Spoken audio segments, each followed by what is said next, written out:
Okay, now we're going to look at electric flow.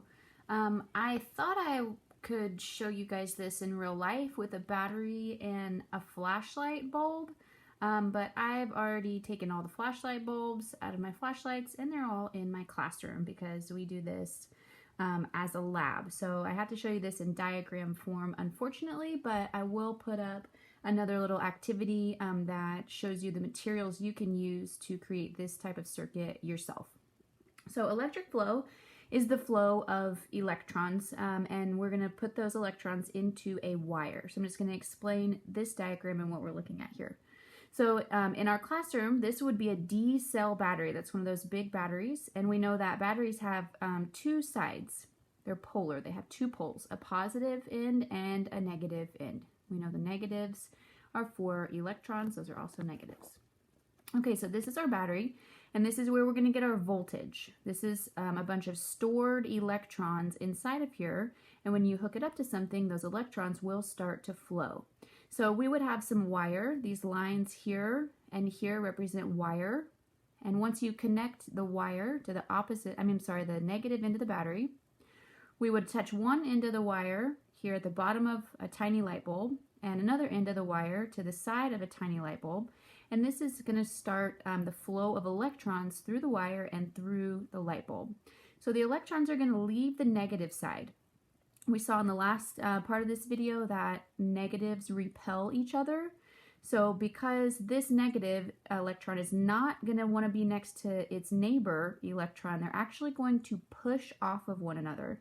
So that push, because they're repelling off of one another, pushes them through the wire.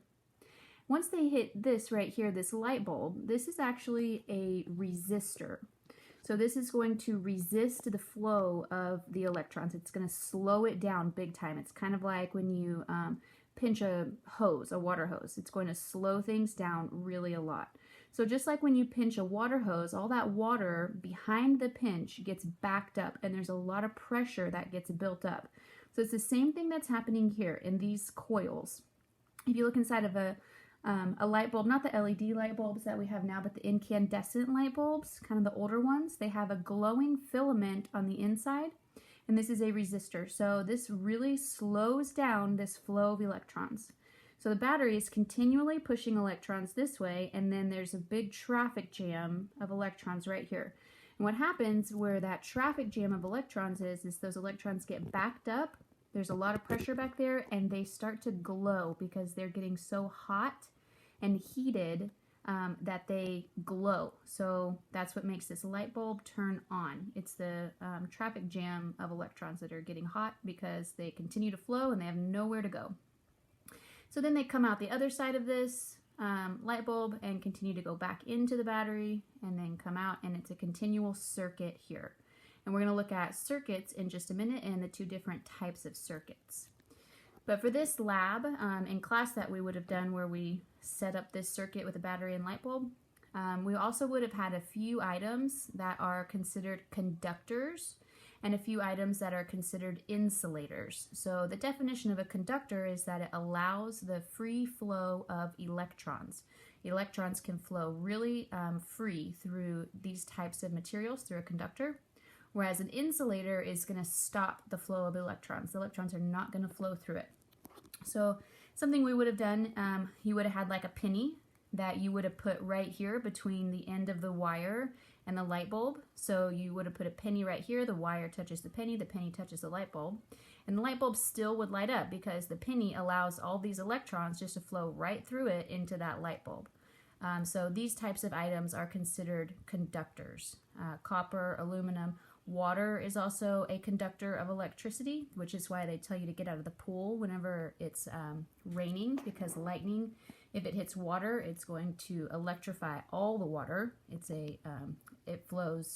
Electricity flows really easily through water.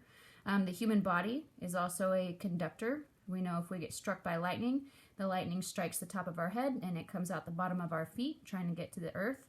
We'll talk about that a little bit more later. And all other metals.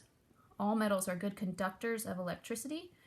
Inside these wires is copper material. So there usually is copper wire inside of here, and the electrons just flow right through that copper wire. We would have had a couple of things for insulators that you would have put right here between the wire and the light bulb. For instance, a rubber band would have been on there, a piece of plastic. So you'd have put a rubber band or a piece of plastic right here between the wire and the light bulb, and this would have stopped the flow of the electrons. The electrons would not flow through the rubber, and your light bulb would go dim.